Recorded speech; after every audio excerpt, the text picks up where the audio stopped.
ಆಯಿತು.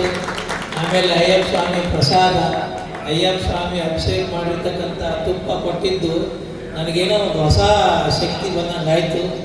ಭಾಳ ಸುಮ್ಮನಿದ್ದೆ ನಾನು ಇವರೆಲ್ಲ ಬಂದಾಗ.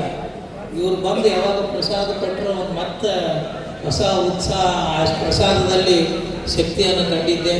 ಮತ್ತು ಸುರೇಶ್ ಅವರಿಗೂ, ಹಂಪಿಯವರಿಗೂ, ವಿಷ್ಣು ಅವರಿಗೂ, ಅಧ್ಯಕ್ಷರಿಗೂ ಎಲ್ಲರಿಗೂ ಕೂಡ ನಮ್ಮ ಹನುಮಂತರು ಕೂಡ ಕರ್ಕೊಂಡು ಎಲ್ಲ ಸೇವೆ ಮಾಡ್ತಾ ಇದ್ದಾರೆ. ಎಲ್ಲ ಒಳ್ಳೆಯದು. ಆಮೇಲೆ ನಮ್ಮ ಕಣೇಕಲ್ ಬಸ್ ಸ್ಟ್ಯಾಂಡ್ ಹತ್ತಿರತಕ್ಕಂಥ ನಮ್ಮ ಮಠ ಕಲ್ಯಾಣ ಸ್ವಾಮಿ ಮಠದಲ್ಲಿ ಪ್ರತಿ ತಿಂಗಳ 5ನೇ ತಾರೀಕು ಈ ಕಣ್ಣಿನ ಸಮಸ್ಯೆ ಇರೋರಿಗೆ ಒಂದು ನೇತ್ರಾಮೃತ ಅಂತ ಹಾಕ್ತೀವಿ. ಆ ಥರದ ಸಮಸ್ಯೆ ಇದ್ದರೆ ಯಾರಾದರೂ ಬಂದು ಹಾಕ್ಸ್ಕೋಬೋದು. ಬೆಳಗ್ಗೆ 7:30 12 ಕೂಡ ಹಾಕ್ತೀವಿ. ಆಮೇಲೆ ಮೊಳಕಾಲು ನೋವಿಗೆ ಭಾಳ ಸಮಸ್ಯೆ ಪಡ್ತಾ ಇದ್ದಾರೆ, ಹೆಣ್ಮಕ್ಳಾಗಲಿ ಗಂಡು ಮಕ್ಕಳಾಗಲಿ, ವಯಸ್ಸಾದವರಾಗಲಿ. ಅವರಿಗೆ ಏಪ್ರಿಲ್ 5ನೇ ತಾರೀಕು, ಪ್ರತಿ ತಿಂಗಳ 5ನೇ ತಾರೀಕು ಮೊಳಕಾಲು ನೋವಿಗೆ ಔಷಧಿ ಕೊಡ್ತಾ ಇದ್ದೀವಿ. ಅದು ಭಾಳ ಪರಿಣಾಮಕಾರಿಯಾದ ಔಷಧಿ.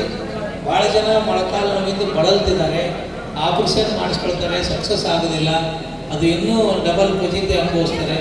ಕೆಲವೊಬ್ರಿಗೆ ಚಲೋ ಆಗ್ತೈತಿ. ಆದರೆ ಆಪರೇಷನ್ ಇಲ್ಲದೆ ಯಾವುದೂ ಇಲ್ಲದೇ ನಿಮಗೆ ಔಷಧಿಯನ್ನು ಕೊಟ್ಟು ಗುಣಪಡಿಸ್ತಕ್ಕಂಥ ಕೆಲಸ ನಮ್ಮ ಕಲ್ಯಾಣ ಸ್ವಾಮಿ ಮಠದಲ್ಲಿ ಮಾಡ್ತಾ ಇದ್ವಿ. ಇದು ಔಷಧಿ ಕೇಂದ್ರ ಸರ್ಕಾರದಿಂದ ಒಪ್ಪಿಗೆ ಪಡೆದಿರ್ತಕ್ಕಂಥದ್ದು, ಯಾರೋ ಮಾಡಿದ್ದು ಅದು ಇಲ್ಲ. ಕಣ್ಣಿಗೆ ಹಾಕ್ತಕ್ಕಂಥ ಔಷಧಿ ಆಗಿರ್ಬೋದು, ಮೊಳಕಾಲಿಗೆ ಕೊಡ್ತಕ್ಕಂಥ ಔಷಧಿ ಆಗಲಿ, ಸೆಂಟ್ರಲ್ ಗೌರ್ಮೆಂಟ್ ಆರೋಗ್ಯ ಕ್ಷೇತ್ರದಿಂದ ಮಾನ್ಯತೆಯನ್ನು ಪಡೆದಿದ್ದೆ. ಹೀಗಾಗಿ ಇದು ಒಂದು ಅವಕಾಶ ನೀವೆಲ್ಲ ಕೂಡ ಪಡ್ಕೋಬೋದು. ಇಲ್ಲಿನ ಸೇವಾದಾರಿಗಳು ಬಂದು ಅಲ್ಲಿ ಏನಾದರೂ ಅಲ್ಪ ಸೇವೆ ಕೂಡ ನೀವೆಲ್ಲ ಕೂಡ ಮಾಡ್ಬೋದು.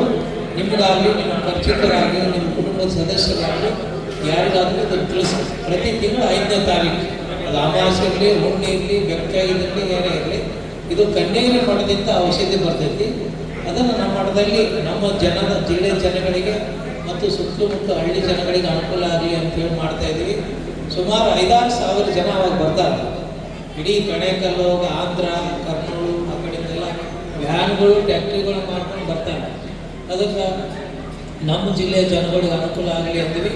ಅದು ಬೇರೆ ರಾಜ್ಯ, ಬೇರೆ ಜಿಲ್ಲೆಯಲ್ಲೂ ಕೂಡ ಅನುಕೂಲ ಪಡಿತಾ ಇದ್ದಾರೆ. ಈ ಥರ ಜನರಿಗೆ ಉಪಯೋಗ ಆಗ್ತಕ್ಕಂಥ ಕಾರ್ಯ ಅವಾಗ ಮಾಡ್ತಾನೆ ಇರ್ತೀವಿ. ಅದರ ಸದುಪಯೋಗ. ಧನ್ಯವಾದಗಳು.